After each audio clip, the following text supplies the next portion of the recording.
Hello guys, welcome to குட்டி sweet kitchen. இன்றைக்கி நம்ம பார்க்க போகிற ரெசிபிக்கான தேவையான பொருள் 15 பல்லு பூண்டு, கருவேப்பிலை, 2 வெங்காயம், தக்காளி, அதுக்கப்புறம் 3 கத்திரிக்காய், ஜீரகம், வெந்தயம், கொஞ்சோண்டு சின்ன சைஸ் புளி எடுத்துக்கோங்க. எண்ணெய் ஊற்றிக்கோங்க குக்கரில். இது ஒரே பாட்டில் செய்ய போகிறது தான். ஜீரகமும் வெந்தயமும் அந்த எண்ணெயில் போட்டு கடுகு கொஞ்சம் தாளிக்கு போட்டுக்கோங்க. அது நல்லா பொரிஞ்சு வந்தது பிறகு காஞ்ச மிளகாவும் கருவேப்பிலையும் எடுத்து போட்டுக்கலாம். நம்ம இது ஒரு சிம்பிள் ஈஸி ரெசிபி, ஈஸியாக ட்ரை பண்ணலாம். எந்த ஒரு எக்ஸ்ட்ரா இன்க்ரீடியன்ட்ஸ் எதுவுமே தேவை கிடையாது. இப்போ இந்த டைமில் நீங்கள் கொஞ்சம் பூண்டு சேர்த்துக்கோங்க, அப்படியே வெங்காயத்தையும் போட்டுருங்க. போட்டு நல்லா வதக்கிக்கோங்க, கொஞ்சம் பொன்னிறமாக ஆகட்டும். இதுக்கு நம்ம எந்த எக்ஸ்ட்ரா இன்க்ரீடியன்ஸும் போட போதில்லை, வெறும் மிளகாத்தூள் உப்பு தான் போட்டு நம்ம சமைக்க போகிறோம். நல்லா இந்த மாதிரி மிக்ஸ் பண்ணி வதக்கி விட்டுக்கோங்க. இந்த ஸ்டேஜில் ஒரு 1/2 டீஸ்பூன் மஞ்சத்தூள் சேர்த்துக்கோங்க. இது ஈஸியான ரெசிபி. 5 மினிட்ஸில் எல்லாம் அரிஞ்சு ரெடியாக வச்சுருந்திங்கன்னா 5 மினிட்ஸில் செஞ்சிடலாம். அப்படியே கொஞ்சம் தக்காளி போட்டுருங்க. நல்லா வதக்கி விட்டுக்கோங்க. ஒரு 2 மினிட்ஸ் வெயிட் பண்ணுங்கள், ஹீட் ஆகட்டும்.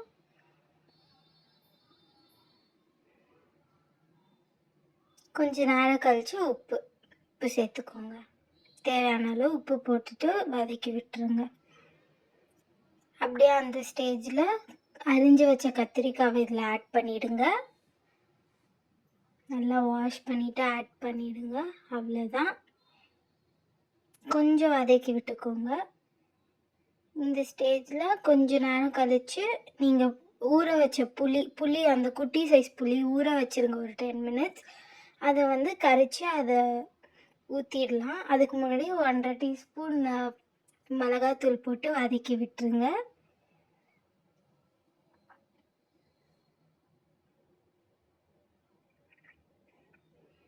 இந்த ஸ்டேஜில் அந்த ஊற வச்ச புளியை நல்லா கரைச்சி ஊற்றி விட்டுருங்க. இந்த பிரிஞ்சால் ரைஸ், இந்த கத்திரிக்காய் சாதம் ஒரு ஈஸியான ரெசிபி, ஈஸியாக ட்ரை பண்ணலாம் பேச்சுலர்ஸ் கூட. நாங்கள் 1.5 டம்ளர் அரிசி எடுத்திருக்கோம். அதை 1 மணி நேரம் ஊற வச்சுருக்கோம். அந்த ஊற வச்ச அரிசியை இப்போ இதில் ஆட் பண்ணிவிடுங்க. அதே டம்ளரில் 3 கிளாஸ் அளவுக்கு தண்ணி, நாங்கள் அந்த கிளாஸ்லேயே தண்ணி 3 டம்ளர் வச்சு ஊற்றுறோம். இந்த டம்ளர் தான் அது, 3 கிளாஸ், 1.5க்கு 3 தண்ணி ஊற்றிருக்கோம். உங்களுக்கு குழையிற மாதிரி இன்னும் கொஞ்சம் சாப்பாடு வேணும்னா இன்னும் எக்ஸ்ட்ரா ஒரு 1/2 டம்ளர் தண்ணி ஊற்றி ஒரு விசில் எக்ஸ்ட்ரா விட்டுக்கோங்க. நல்லா கலந்து இப்போ மூடி போட்டு விசில் விட்டுருங்க. 3 விசில், இப்போ நம்மளோட ரேஷியோவுக்கு 3 விசில் விட்டுருக்கோம். இதோ நம்மளோட கத்திரிக்காய் சாதம் ரெடி. சுட சுட சுட நல்லா 5 மினிட்ஸ் கூட ஆகல, சர்வ் பண்ணிடலாம். ஈஸி கோயிங் ரெசிபி இது.